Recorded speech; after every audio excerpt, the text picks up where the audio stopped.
Start.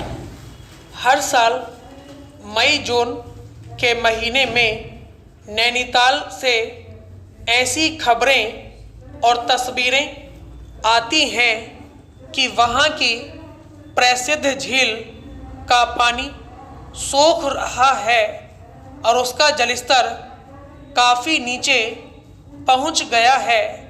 पिछले साल भी यही हुआ था, लेकिन इसके बाद अक्टूबर में वहाँ जब जमकर बारिश हुई तो बढ़े जलस्तर के कारण ऐसी बाढ़ आई कि पिछले तमाम रिकॉर्ड टूट गए। याद करें तो कुछ साल पहले ऐसी ही एक अतिवृष्टि दक्षिण भारत के मुन्नार में हुई थी, जिससे भारी तबाही मची थी। यह दुनिया भर में हो रहा है। कुछ महीने पहले ऐसी ही एक मौसमी परिघटना ब्राज़ील में कुछ ज़्यादा ही बड़े पैमाने पर हुई थी और वहाँ 175 लोगों की जान चली गई थी। पिछले कुछ साल से जब कहीं अतिवृष्टि होती है या सूखा पड़ता है तो बहुत आसानी से कह दिया जाता है कि यह सब ग्लोबल वार्मिंग का नतीजा है, लेकिन इसमें ग्लोबल वार्मिंग का कैसा योगदान है यह बहुत साफ नहीं था। मगर अब ऑस्ट्रेलिया के कुछ शोधार्थियों ने इसके रहस्य की पूरी थाह पा ली है।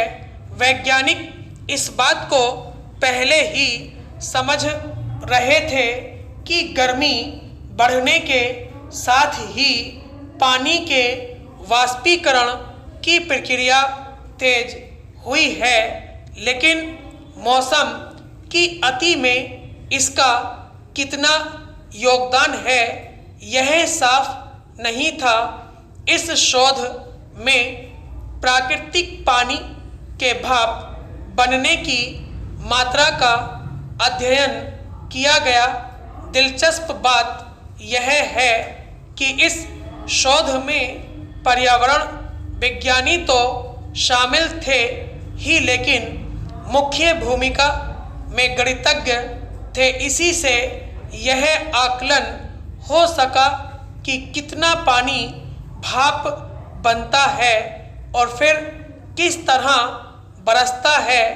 वैज्ञानिक इस नतीजे पर पहुँचे कि ग्लोबल वार्मिंग के कारण वह प्रक्रिया बहुत तेज हो गई है जिसे हम जल चक्र कहते हैं, यानी पहले पानी भाप बनकर क्षितिज पर पहुंचता है और फिर वहां से बादल बनकर बरस जाता है।